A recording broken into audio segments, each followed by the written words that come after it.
দেখো, aldol কনডেনশন reaction বা aldol ঘনীভবন বিক্রিয়া, এটা আমরা জানি যে অ্যালডিহাইড এবং কিটোন অর্থাৎ সিএইচও মূলক এবং সিও মূলক যুক্ত যে সকল জৈব যৌগ রয়েছে তারাই এ ধরনের বিক্রিয়া দিয়ে থাকে। এই বিক্রিয়াটি লঘু সোডিয়াম হাইড্রোক্সাইড বা ডিলিউটেড সোডিয়াম হাইড্রোক্সাইডের উপস্থিতিতে হয়।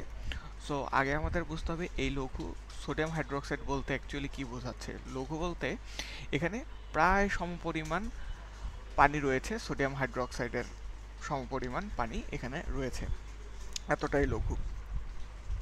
তো স্বাভাবিক অবস্থায় লঘু সোডিয়াম হাইড্রোক্সাইডের দ্রবণ যেহেতু বলা হচ্ছে, তো স্বাভাবিকভাবেই পানির চেয়ে কিন্তু সোডিয়াম হাইড্রোক্সাইডের পরিমাণ কিছুটা হলেও বেশি আছে। তো প্রথমেই আমাদের এই যে কিটোনমূলক বা অ্যালডিহাইডমূলক বিশিষ্ট যে জৈব যৌগ, সেগুলোর যে যে কোনো এক প্রান্তের, অর্থাৎ এক প্রান্তে তো হচ্ছে সিএইচও বা সিও মূলক যুক্ত, ওইটা একটা কার্বন।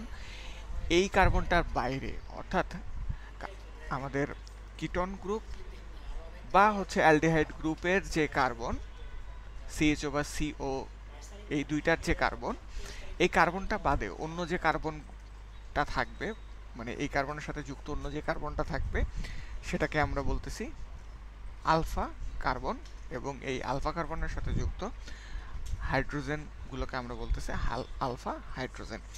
তো এই সোডিয়াম অক্সাইডের হাইড্রক্সিল যে প্রান্তটা, OH মাইনাস যে অংশটা, সেটা এই আলফা কার্বনের সাথে যুক্ত আলফা হাইড্রোজেনকে অ্যাটাক করে CH2 COH বা CH2OH CH3 এরকম নিউক্লিওফাইল উৎপন্ন করবে।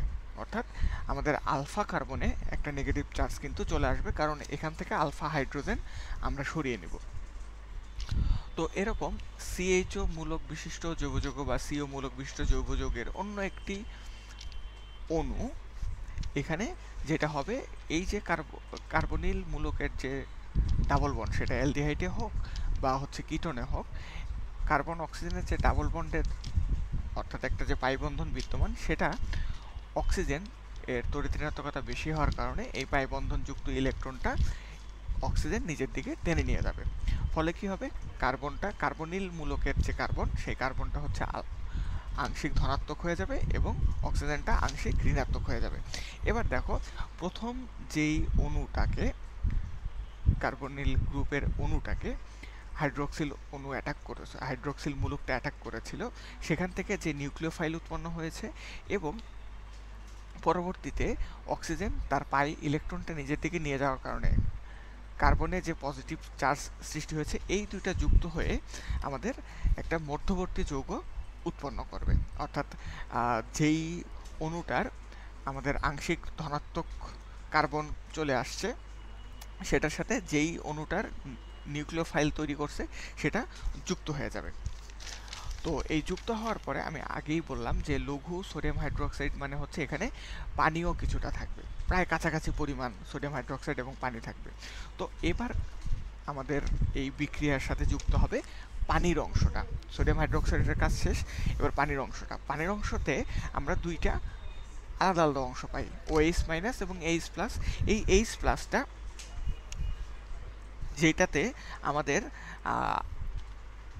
কার্বক্সিলিক আমাদের হচ্ছে কিটোন বা অ্যালডিহাইডের যে কার্বনটা, তাতে পার্শিয়াল পজিটিভ চার্জ চলে আসলো, সেটার যে অক্সিজেনের পার্শিয়াল নেগেটিভ চার্জ চলে আসলো, সেই পার্শিয়াল নেগেটিভ চার্জের সাথে আমার পানির যে H প্লাস অংশটা, সেটা যুক্ত হয়ে আমাদের আলটিমেটলি অ্যালডোল উৎপন্ন করে। অর্থাৎ যেখানে এমন একটা যৌগ উৎপন্ন করে যেখানে অ্যালকোহলমূলক এবং অ্যালডিহাইডমূলক দুইটাই উপস্থিত থাকে।